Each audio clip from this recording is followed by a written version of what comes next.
Hello, welcome to IOA's online classes for Judicial Services.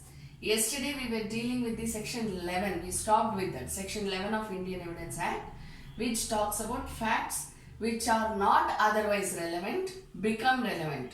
When we say become relevant, obviously it is during the course of the proceedings. Okay, so today we go on to section 12. Section 12 reads, in suits for damages, facts tending to enable court to determine amount are relevant. Here what is the section 12 speaks about? It speaks about suit for damages. Suit for damages. What is damages? It is nothing but compensation. Cost plus compensation. We can write it that way because when we file a suit for damages, we say cost is so much, compensation is so much. Actually, if you see, damages means compensation. So this is purely with regard to civil cases. Okay. So when we file a suit for damages, the facts which helps to determine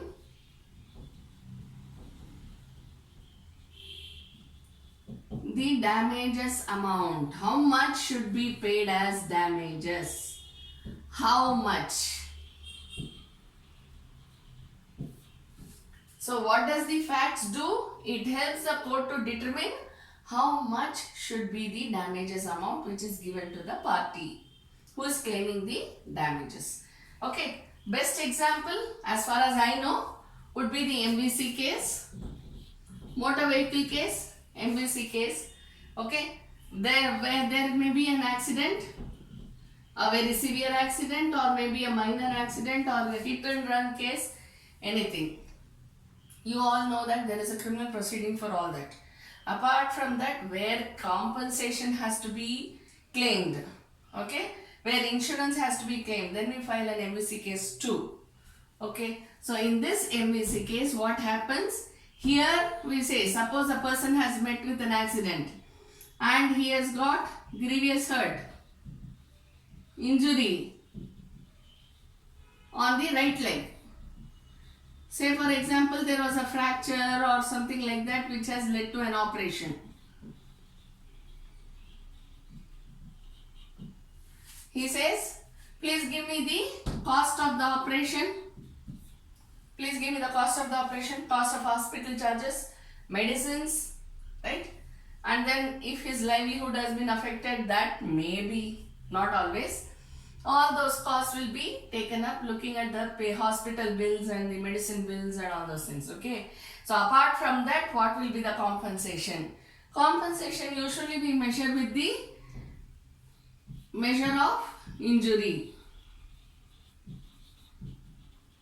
How much the person has physically suffered.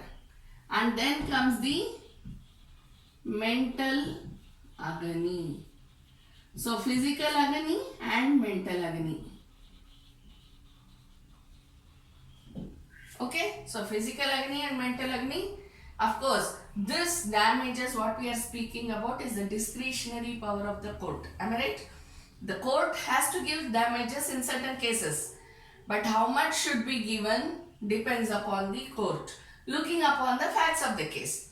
When the court has to use its discretionary power to give the amount of damages, then what will the court look at? It will look at the fact which helps to determine the damages. Who gives the court this power? Section 12 of Evidence Act. Clear? So facts which helps to determine the damages are also relevant facts. This is what section 12 speaks. Next we go to the next section, section 13. Facts relevant when right or custom is in question. So here what are we talking about in section 13? Facts which speak about right or custom. Section 13. Facts which speak about right or custom. When we say right or custom, immediately we know what we are speaking about. We are speaking about law. We are speaking about our community. We are speaking about our personal space. Right? So when we are speaking about custom, we are speaking about our community, about our religion, whatnot. When we are speaking about our right, we are speaking about law as well as community. Basically, it is the personal space that we are speaking about. So when it comes to this right or custom also becomes relevant facts. If you can remember what we did yesterday. Yesterday I was telling you that expert opinion matters. Right? I was also speaking to you about the null and void case. I gave you an example of a null and void marriage, right? So null and void case can be filed if Hindu rituals or rites have not been followed. Rituals and customs, right? So in such a case, if anyone has to file a null and void case, then the person will say, it was not as per our custom. Not as per our custom. So when we say it was not as per our custom, obviously what will we look at? We will look at the literature or the experts who are who have knowledge, special knowledge about the custom. So in that case, the evidence which is given by the expert or the person who has special knowledge of the right or custom or any document, it can be either a document or a person. Such evidence which is given in this manner also becomes relevant fact. Okay. We move on to the next section. Section 14. Section 14 reads, facts showing existence of state of mind or of body or bodily feeling. Which is the next one which becomes a relevant fact? Any fact which shows the state of mind, state of body, state of bodily feeling. I don't know if you can relate to it, but I'll just tell you. We again go back to section 8, which speaks about motive, preparation, previous or subsequent behavior. Sorry, not behavior, conduct. Okay, these two are again interrelated. Now, what is state of mind?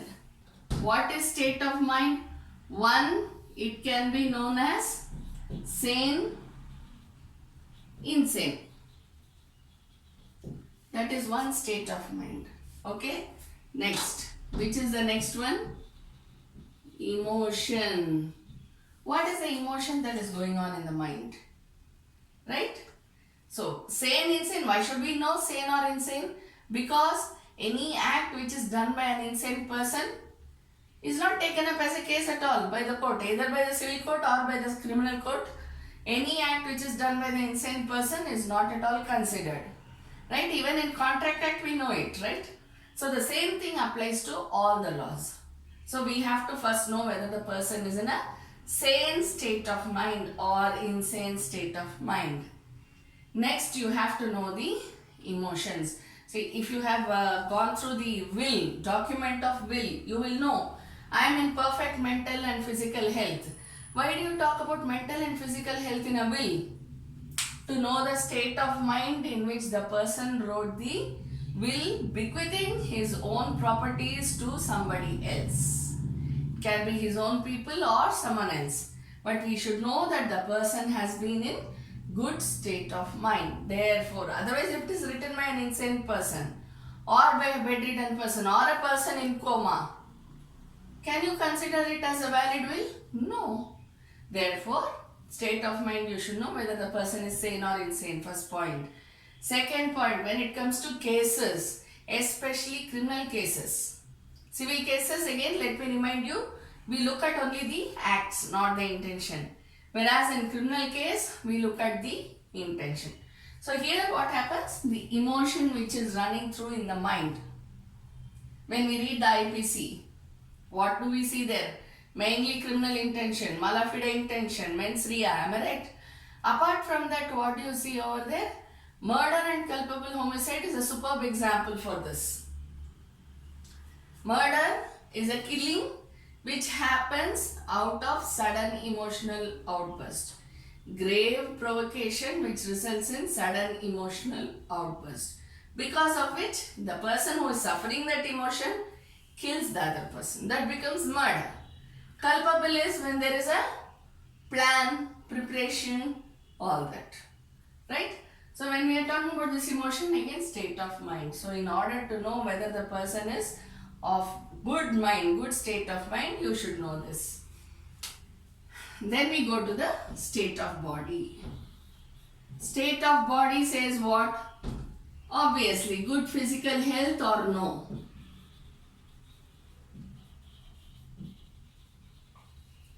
In good health condition, that's how we write, right? Then, physically able.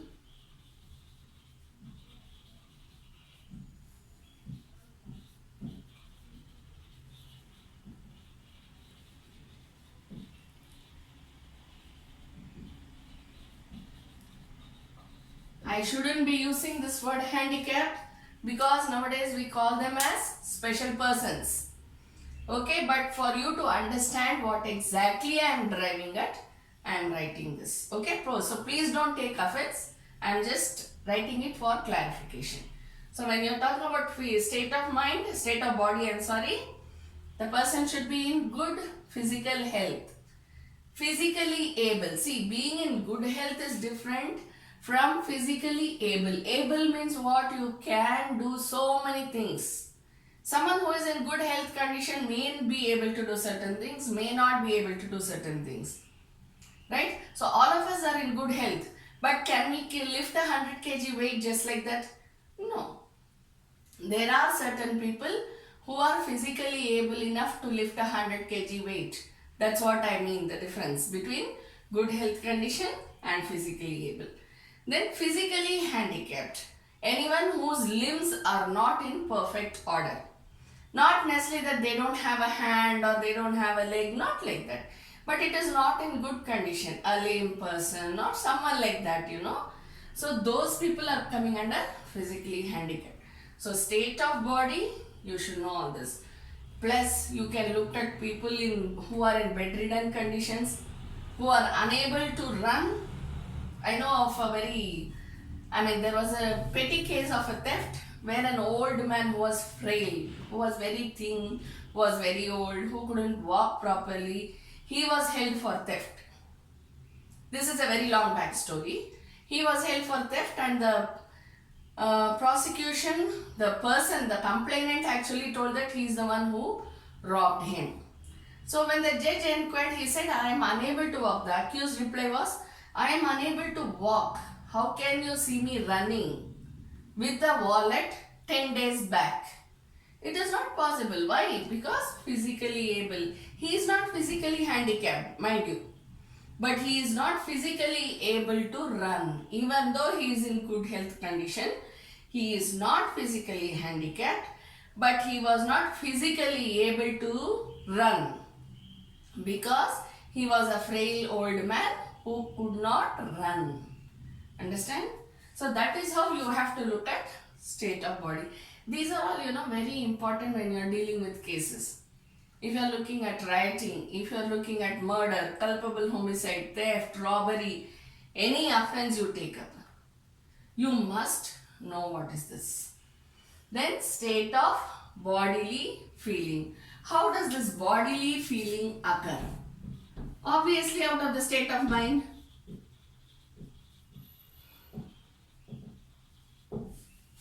I am feeling so angry. I feel like killing that person. This is a very common sentence nowadays. Anyone you speak to, they have the idea of killing one person. Just like that.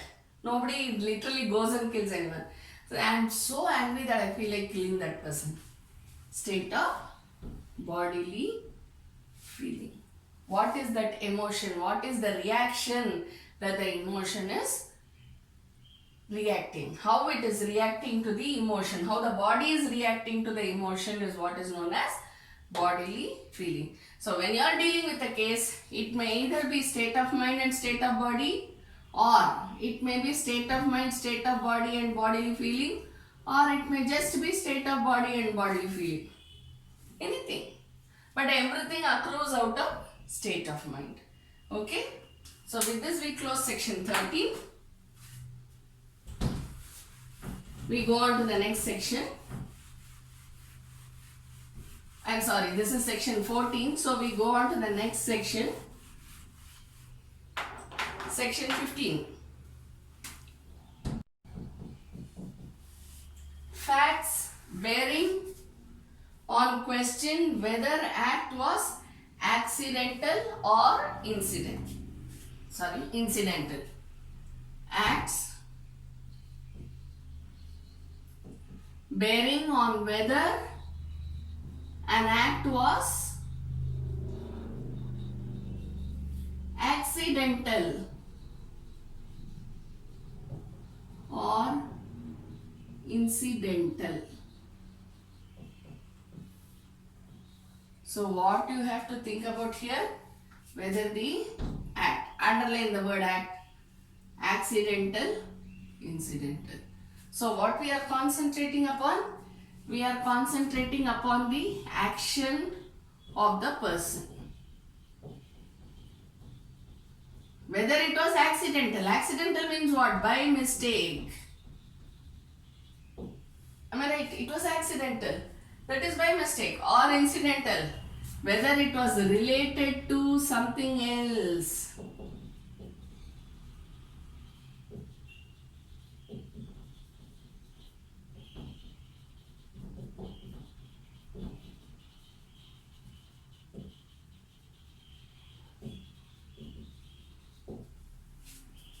Understand? Was it related? The word related is very important. Okay, so whether it was accidental or whether it was incidental. How will you know that? See, if a person says, A pushed me, say pulled me, because of which I fell and suffered grievous injuries. Kindly give me damages plus cost, hospital charges. Okay. So when we are doing this, A pulled B, I fell and suffered grievous hurt. So please pay me damages and cost. Get it from the A. Okay, this is the case. Now B says, A says this is what, B says this is what happened. A says, Your Honor, I pulled B. It is not wrong. It is not false. I pulled B. Why? Because there was a lorry which was coming at high speed. I wanted to save B from an accident. Therefore, I pulled B. Now, this is not by mistake. This is not related to any mens rea. It is only with bona fide intention. Right? So it was only an accidental thing that he fell and sustained grievous hurt. I didn't do it intentionally. It was only accidental. I wanted to save the person, but the pressure, the force with which I pulled B to save that person resulted in the grievous hurt. So this is not incidental. It is only accidental. By mistake, the grievous hurt was because of this mistake. Understand? So any fact which bears upon whether an act was accidental or incidental becomes a relevant fact. Now if there is a culpable homicide, say a case of culpable homicide. C wanted to kill D. C has made all sorts of preparations. So it becomes a culpable homicide case. All sorts of preparations are there. All the ingredients of culpable homicide is there. So C, what does C do? He wants to kill D. But instead, he kills E. What does IPC say? Whether the person kills D or E doesn't matter. But the fact that he has prepared and he has the intention to kill a person matters. So he cannot say, I am sorry, Your Honor, by accident I killed E. I wanted to kill D. No. That is not how it will be taken into consideration. Therefore, the facts which shows whether the act was accidental or incidental becomes relevant fact. Clear?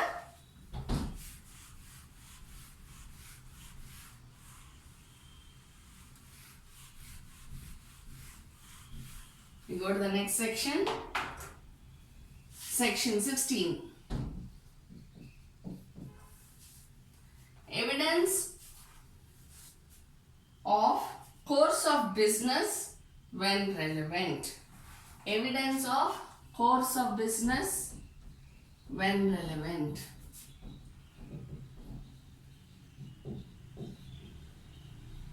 When does it become a relevant fact? Sometime back we read, any fact which is not relevant becomes relevant at a later stage. Right? So this is related to that. When does the course of business become relevant? Okay.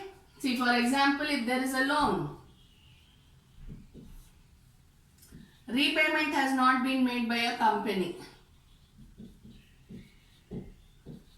Repayment has not been made by a company.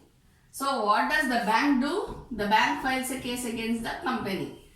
What does the bank say? Of course, it says that the company is into so and so business and they have not repaid for say 4 years. And therefore this case. Clear? Now when this is given there, will the judge bother about what is the business of the company? What business the company is running?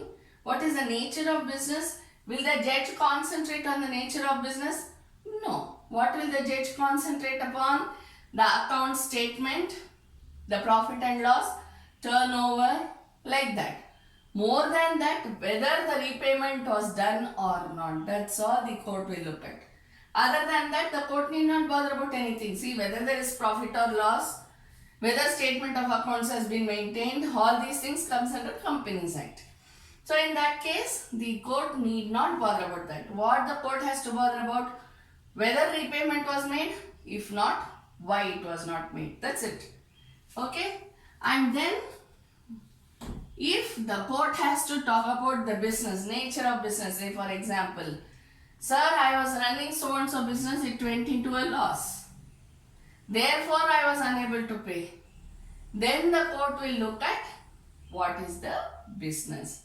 If the course of business, say for example, there has been a misstatement of accounts. Misstatement in the accounts. Okay. If there has been a misstatement, then they will go through the entire course of business. Whatever was the account statement maintained, whatever was the profit and loss account, what is the income and expenditure, all these documents will be dug up in order to know what happened.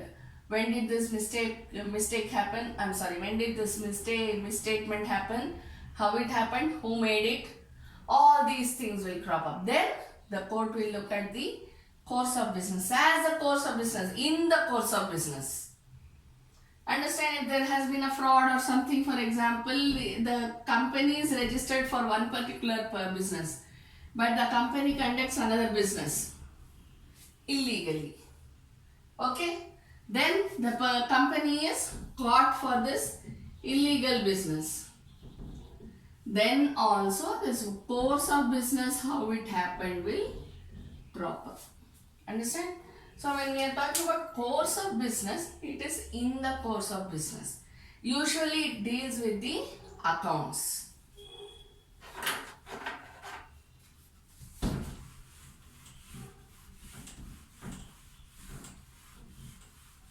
We go to the next subheading, which talks about admissions.